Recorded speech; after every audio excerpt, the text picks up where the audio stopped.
देखो जी 21 सबका हो गया। अब हम आ जाते हैं क्वेश्चन नंबर 31 पे। ऑनलाइन वाले बच्चे मेरी बुक का क्वेश्चन नंबर 31 पेज नंबर 109 सिर्फ इन्वेस्टिंग बनाना है हमें, ठीक है जी। देखो हम थोड़ा सा फॉर्मेट से तमीज से कर लेते हैं। आपने एग्जाम में, मैं बार बार बोल रहा हूँ, छोटे छोटे क्वेश्चन 6 मार्क्स के आएंगे एग्जाम में। ऊपर हमने लिखा जी CFS पर्टिकुलर्स अमाउंट, एक कॉलम हमने और अंदर एक्स्ट्रा डाल लिया।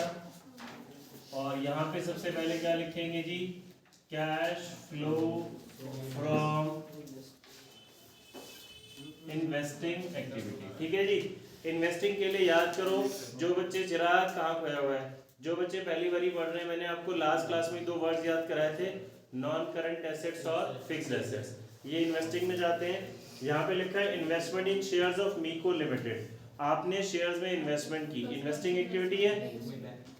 Long term investment investing activity, plant and machinery investing, goodwill investment में तब जाती है अगर बढ़ रही होती है तो, खरीद लिया हमने, ठीक है जी, बिल्कुल ठीक जाएगी इन्वेस्टिंग में। फिर मुझे डिविडेंड मिला है मीको लिमिटेड से, ये भी जाएगा। डिविडेंड रिसीव है, डिविडेंड रिसीव वो पेड था। डिविडेंड रिसीव ऑपरेटिंग में माइनस होता है और इन्वेस्टिंग में प्लस होता है। फिर मशीन की बात कर रहा है, मशीन अकाउंट बना लेते हैं यार, वो तो फाइनेंसिंग में डिविडेंड पेड जाता है, ये डिविडेंड रिसीव है, ठीक है। इधर आ रहा है कैमरा में, घूमी देखना। तो हम बनाएंगे जी अब मशीन अकाउंट। क्या क्वेश्चन में डेप्रिसिएशन के बैलेंस है? नहीं है, तो डेप्रिसिएशन अकाउंट तो हमें नहीं बनाना। मशीन का ओपनिंग बैलेंस है हमारे पास कितना? 4 लाख।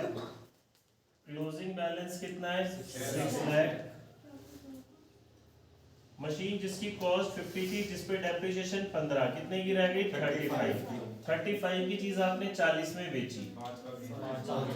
बाय बैंक अकाउंट 40,000, ये 5,000 का मेरे पास क्या आ गया? गेन, ठीक है जी। Depreciation charge during the year, अगर depreciation charge during the year given है तो ये वाला आता है, समझ में आ गया जी। अगर depreciation charge during the year नहीं होता फिर तो हम यहाँ पे डेप्रिसिएशन 15,000 ही लिखते। अब इस अकाउंट को टोटल करते हैं। बैलेंसिंग फिगर डेबिट में आ रही है, बैंक अकाउंट कितनी आ रही है? 290। अब सुनेंगे जी कौन कौन सी चीज कहाँ जाएगी, भाई बोलो नहीं। ओपनिंग क्लोजिंग का कोई यूज नहीं है, ये मैंने बेची, पैसा आया, इन्वेस्टिंग में प्लस, डेप्रिसिएशन ऑपरेटिंग में प्लस, मुझे इसका कुछ करना नहीं है। गेन ऑपरेटिंग में माइनस, ये खरीदी, ये इन्वेस्टिंग में माइनस, ठीक है जी। अब इसको शुरू करें। अच्छा जी, तो हम यहाँ पे लिखते हैं, सबसे पहले तो मैंने इन्वेस्टमेंट जो की है मीको लिमिटेड में 8 लाख से 18 लाख की हो गई, तो 8 लाख से 18 लाख हो गई, तो ये इन्वेस्टमेंट 10 लाख क्या हो जाएगी? माइनस।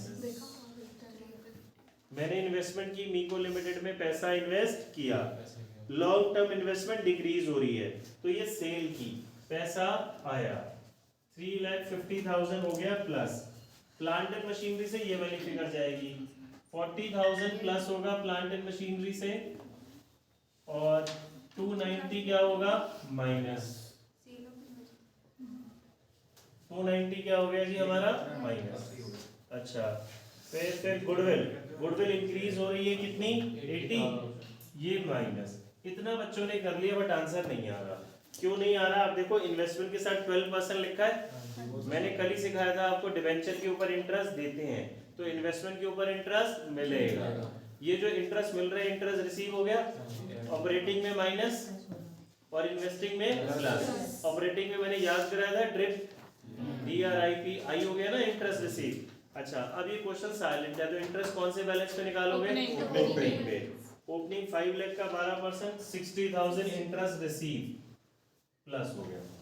फिर मेरे पास डिविडेंड भी तो लिखा है, उस पे 9% डिविडेंड मिलेगा शेयर्स के ऊपर, 8 लाख का 9% 72,000 डिविडेंड रिसीव प्लस, ये मेरा इन्वेस्टिंग का आंसर आ जाएगा। मैडम बात समझ आई?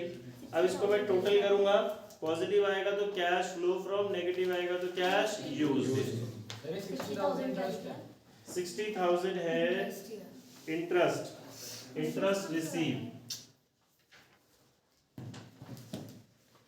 और ये है डिविडेंड रिसीव। 290 को इससे लिखना है, 290 तो मशीन है ना, परचेज ऑफ मशीन, ये परचेज ऑफ गुडविल,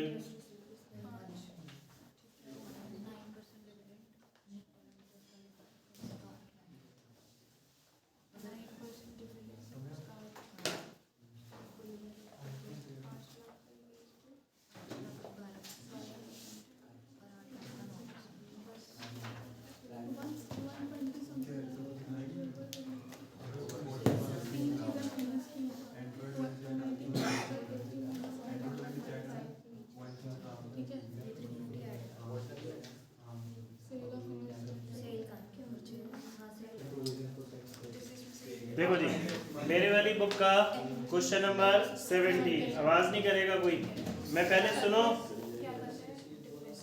दिशा बोलो नहीं, सुन भाई सुन, मैं आपको समझा रहा हूँ, एग्जाम में पूरा क्वेश्चन आएगा तो आपने कैसे करना है, पहले तो आपको ना इसी को अगर बैलेंस शीट की फॉर्म में इस तरह से फुल फ्लेज क्वेश्चन आ रहा है यहीं से पढ़ लेना है, क्वेश्चन आपको यहीं पे बहुत इजी हो जाएगा।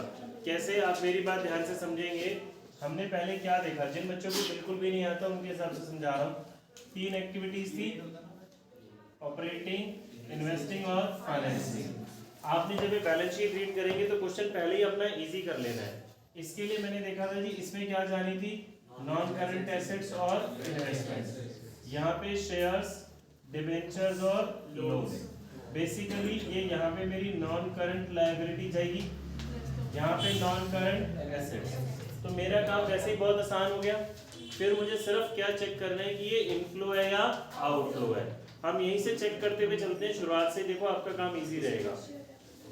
पहला शेयर होल्डर फंड के अंदर शेयर कैपिटल है, मुझे बताओ कौन सी एक्टिविटी, फाइनेंसिंग। देखो प्राणी का शेयर फाइनेंसिंग में जाते हैं। अब मुझे क्या चेक करना है, प्लस करना है या माइनस, बताओ। बढ़ रहा है ना, क्या हो जाएगा, प्लस। अगर हम लॉजिकली देखें तो आपने शेयर्स इशू करे तो पैसा आया। शॉर्टकट में सीखना है तो मैंने आपको रूल बताया था, क्या रूल था, लायबिलिटी बढ़ती है तो सेम डायरेक्शन में था, लायबिलिटी बढ़ रही है तो प्लस। छोटी छोटी चीज पकड़ के चलोगे तो क्वेश्चन बिल्कुल ठीक हो जाएगा। अब इसको सम्यक संबंधन उठा के डाल देगा भाई, फाइनेंसिंग में 2 लाख, अगला reserve and surplus. Note number 1 लिखा है, नोट नंबर 1 में नीचे चेक करो, नोट नंबर 1 में क्या लिखा है, सरप्लस, यानी कि रिजर्व एंड सरप्लस के अंदर सरप्लस है। लास्ट ईयर सरप्लस था माइनस का 1 लाख, अभी का कितना है, 4 लाख, तो कितना हो गया, 5 लाख। किया था हमने लास्ट क्लास में, किया था ना ये। वापस ऊपर आते हैं, लॉन्ग टर्म बोरोइंग्स में नोट नंबर 2 है, नोट नंबर 2 के अंदर लिखा है जी डिबेंचर। डिबेंचर पहले तो बताओ कौन सी activity, share debenture loan, word याद करा था, आसान हो गया। अब मुझे चेक करना है जी इनफ्लो या आउटफ्लो, बताओ। माइनस डिक्रीज हो रही है ना, लायबिलिटी डिक्रीज होती है तो क्या करते हैं, माइनस। अच्छा जी, अब इसके साथ 12% लिखा है। चिराग भाई अब क्या दे, मैं क्वेश्चन देख रहा हूँ फोन में, हाँ तो पढ़ रहे हैं ना, फिर तेरे को आता तो है नहीं, मैं करने को दूंगा तेरे से, होगा तो है नहीं, अब सिखा रहा हूँ, सीख ले। 12%, अगर क्वेश्चन साइलेंट होगा तो इंटरेस्ट किस पे निकालेंगे, ओपनिंग पे, बट पीछे एडजस्टमेंट है। देखो जी इसकी एडजस्टमेंट है, कहता है डिबेंचर्स रिडीम करें 31 मार्च 15 को। मैंने ये भी कल ही सिखाई थी आपको, दोबारा एक बार रिवाइज कराई थी। डिबेंचर रिडीम हो रहे हैं, रिडम्पशन का मतलब डिक्रीज हो रहे हैं। अब वो कह रहा है 31 मार्च 15 को रिडम्पशन हुई, साल के पहले दिन या साल के आखिरी दिन, आखिरी दिन। तो आपने पूरा साल कितना पैसा यूज करा, 10 लाख। कॉन्सेप्ट समझ में आ रहा है। तो अब इंटरेस्ट किस पे कैलकुलेट करेंगे, 10 लाख से। एक बार दोबारा बताना। आपने रिडम्पशन की साल के आखिरी दिन, 10 लाख थे, 9 लाख हुए, 1 लाख वापसी करे, कब वापसी करे, साल के आखिरी दिन। तो पूरा लाख आपने 10 लाख रुपए यूज करे, तो इंटरेस्ट किस पे कैलकुलेट करेंगे, 10 लाख पे। वैसे भी तो ओपनिंग भी यार वो तो एक अलग बात है ना, वैसे तो अगर डेट नहीं मेंशन होती तो, अगर ये यहाँ पे 1 अप्रैल बोल देता तो फिर तो आप 9 लाख पे करते, समझ आई जब नहीं, अगर ये 1 अप्रैल बोल देता बाकी सब सेम रहते तो 9 लाख पे करते ना। अच्छा जी अगला, करंट लायबिलिटी के अंदर मेरे पास है शॉर्ट टर्म बोरोइंग्स, बस करंट लायबिलिटी के अंदर है short term borrowings, note number 3 लिखा है। नोट नंबर 3 में आओ, बैंक ओवरड्राफ्ट है, बैंक ओवरड्राफ्ट फाइनेंसिंग, लोन होता है ना बैंक ओवरड्राफ्ट, एक तरीके से बैंक से पैसा बोरो किया है हमने। नोट नंबर 3 मिला बंदा नीचे नहीं, अच्छा मैंने फाइनेंसिंग में जाएगा, बढ़ रहा है तो प्लस होगा, घट रहा है तो माइनस होगा। अच्छा, एक 80 से एक 40 आया तो 40 और माइनस का ऊपर वाले की बात होती है बैंक बोल रहा हूँ। फिर short term provision. Short term provision में नोट नंबर 4, नोट नंबर 4 में प्रोविजन फॉर टैक्स लिखा है, मैंने कल ही कराया था। अब चेक करो पहले क्या इसकी एडजस्टमेंट है, हाँ सर। टैक्स पेड है। तो हमने क्या सीखा था, हो सकता है टैक्स की एडजस्टमेंट ना गिवन हो। अगर टैक्स की एडजस्टमेंट नहीं गिवन होती तो लास्ट ईयर वाला पी से प्रीवियस ईयर सिखाया था मैंने, प्रीवियस ईयर वाला पेड हो गया, करंट ईयर वाला पेड हो गया। तो प्रीवियस ईयर वाला माइनस कर देते, करंट ईयर वाला प्लस कर देते, ठीक है। लेकिन एडजस्टमेंट है तो टैक्स का अकाउंट बनेगा। फिर हमने देखा था पेड है तो मेड आ जाएगा, मेड है तो पेड आ जाएगा। फिर आ जाओ जी करंट एसेट्स में। फिक्स एसेट्स में टेंजिबल है, नोट नंबर 5। टेंजिबल एसेट्स में मशीन और डेप्रिसिएशन है। क्या इसकी कोई एडजस्टमेंट है? तो क्या मशीन अकाउंट और डेप्रिसिएशन अकाउंट बनेगा? नहीं। मशीन सेपरेटली इन्वेस्टिंग में जाएगा, अभी हमने सीखा, और depreciation separately operating depreciation operating में जाएगा। नॉन करंट अच्छा इंटेंजिबल एसेट्स में नोट नंबर 6। नोट नंबर 6 में क्या है? गुडविल चेक करो, इंक्रीज है डिक्रीज है? गुडविल डिक्रीज होती भी ऑपरेटिंग में प्लस, और इंक्रीज होती तो इन्वेस्टिंग में माइनस। 2 लाख प्लस। अच्छा जी, फिर आ जाओ non current investment. Non current investment investing activity होती है।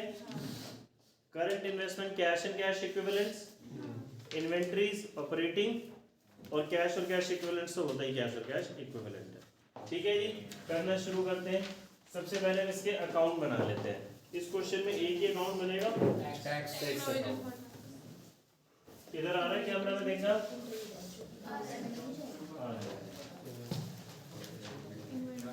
Provision for tax. टैक्स का अकाउंट क्रेडिट साइड से शुरू होता है। टैक्स का ओपनिंग बैलेंस 180, अक्षता बोलो नहीं। टैक्स का क्लोजिंग 140। टैक्स पेड गिवन है, मेड? पेड आता है डेबिट में, मेड आता है क्रेडिट में। यहाँ पे लिख दिया जी मैंने, बैंक अकाउंट टैक्स पेड कितना है?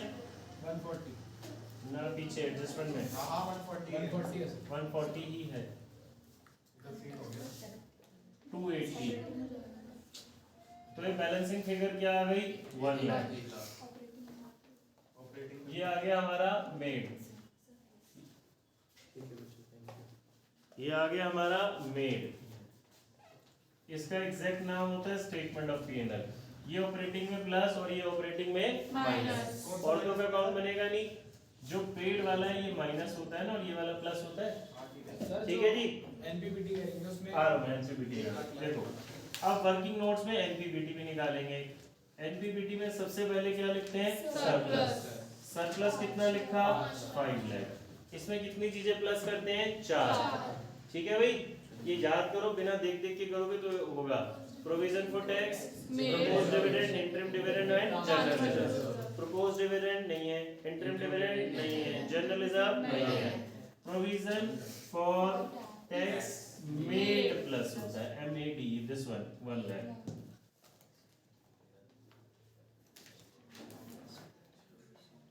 छह लाख आ गया जी मेरा एनपीबीटी। इतना सबका हो रहा है? हो गया। और मैं भी बताया था कल शायद मैं क्लास रखूंगा 7 o'clock, पक्का नहीं है। सुबह मुझसे याद से कोई भी बच्चा पूछ लेना। CFS के रखूंगा, जिसको सिर्फ CFS प्रैक्टिस कराऊंगा, जिसको नहीं आता वो आएगा, जिसको आता वो अपने घर बैठा। बैलेंसिंग फिगर ये 280 था यार, वो 180 है।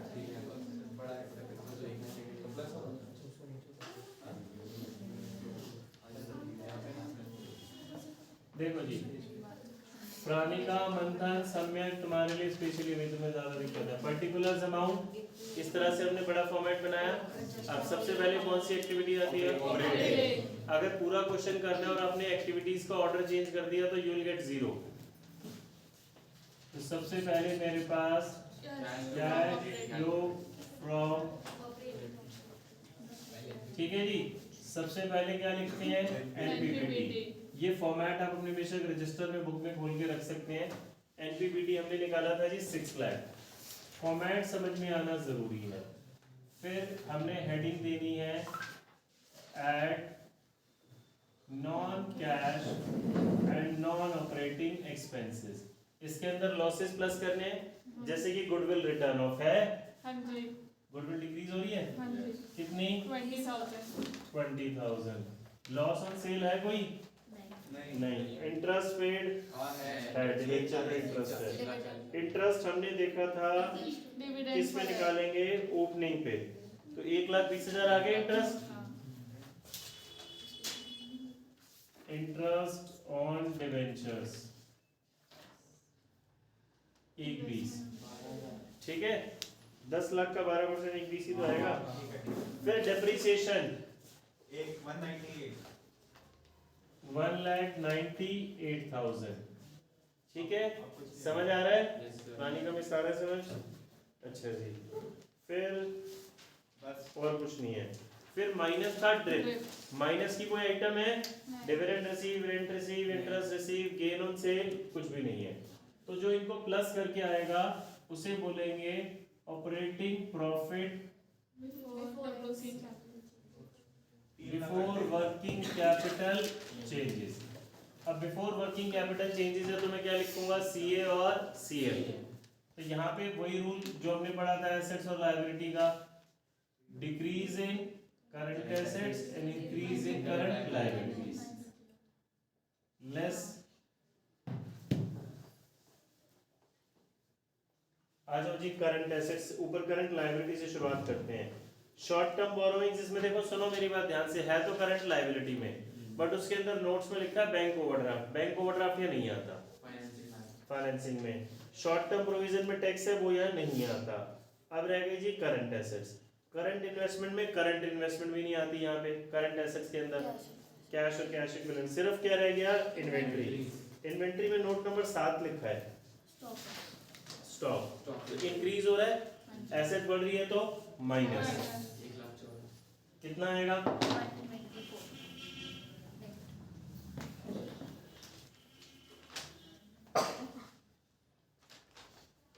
इन्वेंट्री हाँ जी कितना 124, ये माइनस का, ये भी कर लो, अभी करा है किसी ने, कितना आ रहा है 814। अच्छा नहीं ये 938 9,38,000। देखो ये प्लस का ये माइनस का, ये 814 पॉजिटिव। इसे आप क्या बोलते हैं, कैश जनरेटेड। सर एक बार ये इन्वेंटरी ही क्यों माइनस हुआ अरे करंट एसेट्स है ना भाई, करंट एसेट्स बढ़ती है तो माइनस। टैक्स पेड 140 माइनस 734, ये पॉजिटिव आया, नेगेटिव आया सम्यक, दिस वन पॉजिटिव। इसको ए मार्क करेंगे और इसको क्या बोलेंगे, cash flow from operating activities. अगर ये नेगेटिव आ जाए तो सर 734 नहीं आएगा, हाँ 74 कैसे आएगा, 734 नहीं आएगा, 674 आएगा। 140 1 हाँ, 2 3 674 4, ठीक तो है, नहीं है सर कैसे आएगा, चलो 6 तुम्हारी बात मान लेते हैं, ठीक है। हाँ मेरे माइनस 674, ठीक है जी। फिर इसके नीचे कॉन्टिन्यूशन में क्या बनाएगा सम्यक, इन्वेस्टिंग। यहाँ बना दे तो मैं ये रख कर रहा हूँ।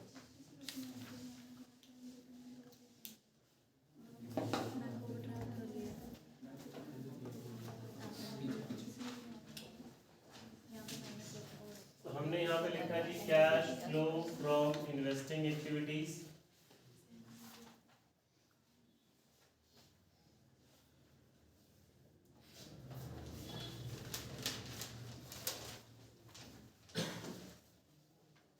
इन्वेस्टिंग में क्या क्या आता है हमारे पास, बेसिकली नॉन करंट एसेट्स और इन्वेस्टमेंट।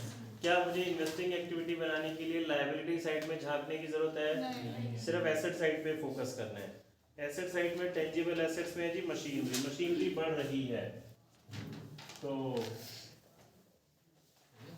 परचेज ऑफ मशीन कितनी आएगी जरा बता दो, 7,64,000, ये माइनस की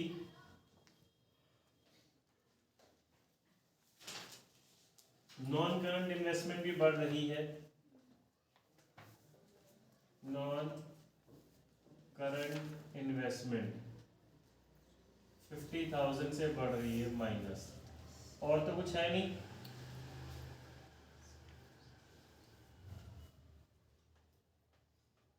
$8,14,000 ही नेगेटिव आ गया, 8,14 नेगेटिव, इसको बी मार्क करेंगे।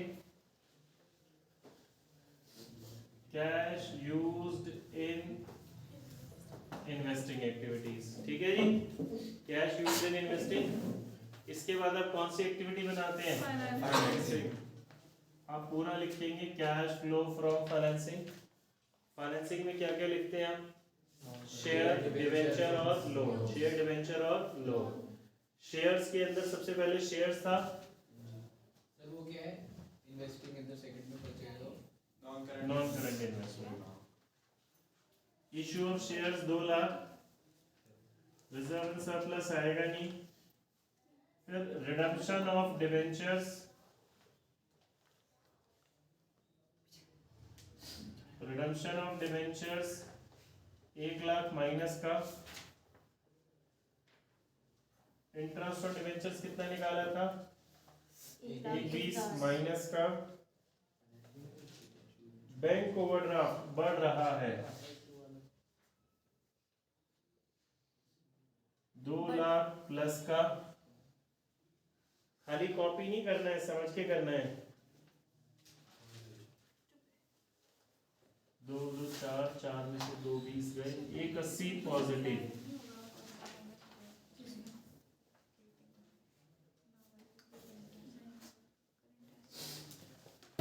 Cash flow from financing.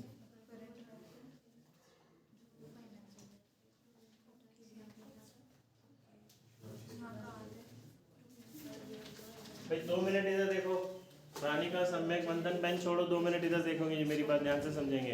अब मुझे एंड में क्या करना है? a plus b plus c करना है। मुझे वैसे फिगर्स बताओ, मैं जल्दी से करा रहा हूँ। 674 पॉजिटिव, ये पॉजिटिव, ये नेगेटिव। बताओ कितना आएगा? करो जरा मोबाइल पे, जल्दी करो।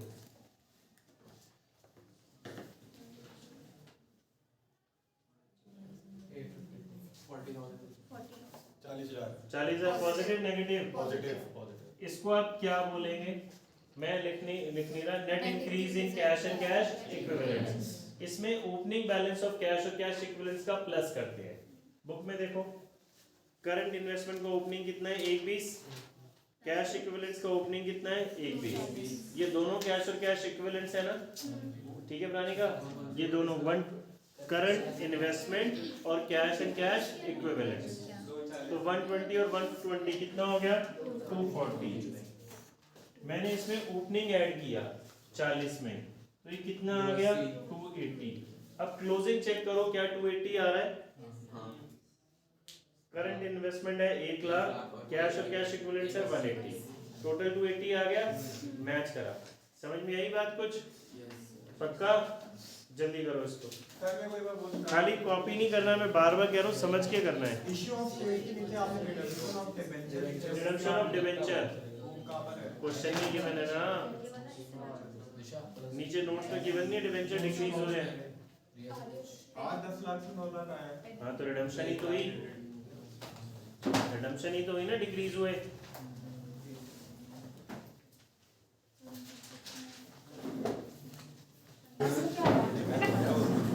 देखो जी, क्वेश्चन नंबर 35, प्लीज शांति से। इसमें एडजस्टमेंट में दिशा, इसमें एडजस्टमेंट में बताता हूँ। सबसे पहले जी प्रपोज्ड डिविडेंड है। प्रपोज्ड डिविडेंड की 2 फिगर है, हमने बार बार पढ़ा। प्रपोज्ड डिविडेंड की लास्ट ईयर की फिगर यूज होती है सिर्फ, एनपीबीटी में प्लस और फाइनेंसिंग में माइनस। एडिशनल इंफॉर्मेशन में कहता है जो 1 लाख डिवेंचर इशू करें वो 31 मार्च 17 को करें। देखो डिवेंचर 150 से 250 हो रहे हैं, डिवेंचर इशू हो रहे हैं, ये 1 लाख तो प्लस फाइनेंसिंग में होना ही होना है। अब इसके ऊपर हम क्या निकालेंगे? इंटरेस्ट। ये इंटरेस्ट कौन से बैलेंस पे निकालेंगे? ओपनिंग पे। ओपनिंग में क्यों? क्योंकि उसने बोला जो डिवेंचर इशू हुआ साल के आखिरी दिन हुए, तो पूरा साल तो हमने 150 यूज करा होगा। अच्छा, फिर इसमें जो एक इम्पॉर्टेंट पॉइंट था, ये एसेट्स के अंदर short term loans and advance है। ये जो एसेट्स के अंदर short term loans and advance है, ये कौन सी एक्टिविटी होता है? इन्वेस्टिंग। ठीक है, और तो कुछ ऐसा प्रॉब्लम क्वेश्चन में नहीं है। चलिए जी शुरू करते हैं। सबसे पहले हमने लिखा cash flow from operating activities. सबसे पहले एनपीबीटी कितना निकाला आप लोगों ने बताओ? 15 लाख 3 लाख। सभी का यही आया? एनपीबीटी में हमने सरप्लस लिखा, प्रपोज्ड डिविडेंड लिखा, और कुछ आएगा और प्रोविजन फॉर टैक्स। टैक्स की एडजस्टमेंट तो नहीं है ना, तो जब टैक्स की एडजस्टमेंट नहीं है तो अकाउंट नहीं बनाएंगे। प्रीवियस ईयर वाला पेड है, करंट ईयर वाला पेड है। ठीक है जी, चलिए फिर हमने यहाँ पे heading the add non cash and non operating expenses. Add non cash and non operating expenses. इसके अंदर सबसे पहले लिख लेते हैं जी डेप्रिसिएशन। कितना है बताओ? 62,500। इंटरेस्ट ऑन डिबेंचर्स जो कि अभी हमने डिस्कस किया 15,000। ओपनिंग बैलेंस पे 15,000। लॉस ऑन सेल है? नहीं है। इंटरेस्ट लिख लिया, आई थिंक और तो कुछ नहीं है। मेरा आंसर आ गया। ठीक है जी, भाई श्योर नहीं। अच्छा, फिर हमें माइनस करना होता है। माइनस में होता है ड्रिप। ड्रिप की कोई आइटम यहाँ पे नहीं है। बताओ जी कितना आएगा ये? 3775। इसको हम क्या बोलेंगे? Operating profit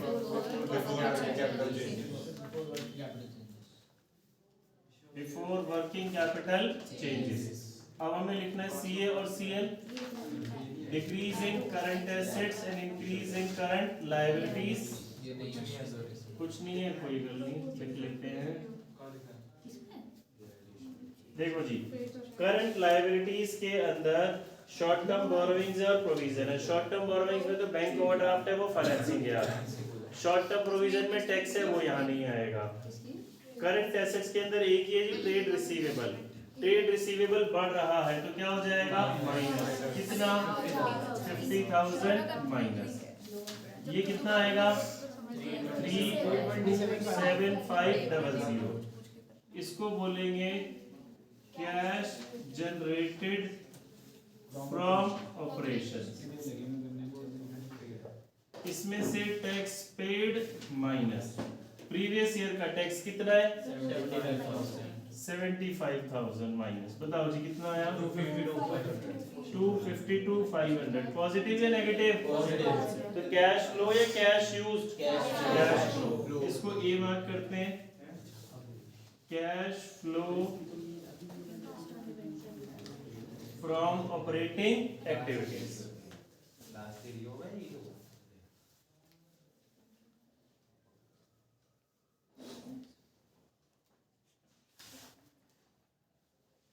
cash flow from investing activities. इसमें फिक्स एसेट्स और इन्वेस्टमेंट जाती है। करंट एसेट्स के अंदर एक ही फिक्स एसेट्स है जी, टेंजिबल। नोट नंबर 5 में लिखा है machine.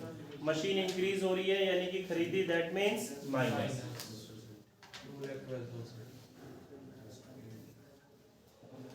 Purchase of machine 2,12,000 minus, और कुछ नहीं है।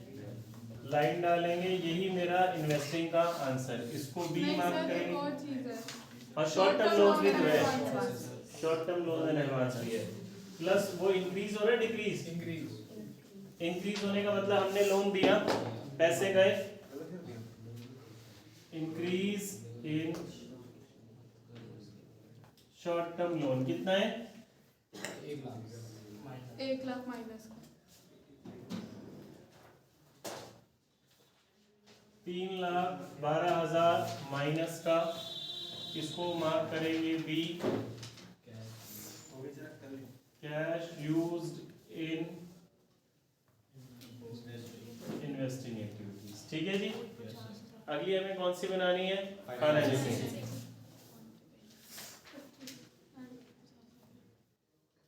Cash flow from financing activity. ठीक है जी। फाइनेंसिंग में शेयर डिवेंचर लोन, शेयर्स तो आएगा नहीं। लॉन्ग टर्म बोरोइंग्स के अंदर क्या आएगा? Debenture, issue of debenture. अच्छा हाँ minus.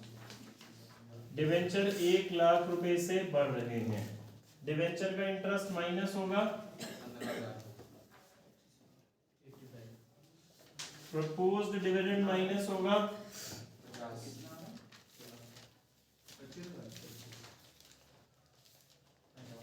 Proposed dividend last year का 50 है, बैंक ओवरड्राफ्ट बढ़ रहा है प्लस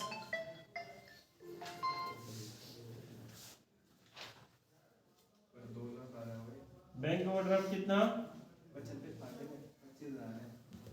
50,000। सर हो गया जाए? रुक जाओ, ये डन। और कुछ है इसमें? ये कितना आया बताओ? सर अपने 185 पॉजिटिव। जी सर। प्लस है इसको सी मार्क करेंगे। Minus cash flow from, financing. अब ए प्लस बी प्लस सी कितना आ रहा है? 25। 25। इसको लिखते हैं हम net increase in cash and cash equivalents. इसमें कैश और कैश इक्विवेलेंट्स का ओपनिंग प्लस कर दो। ओपनिंग 25 है,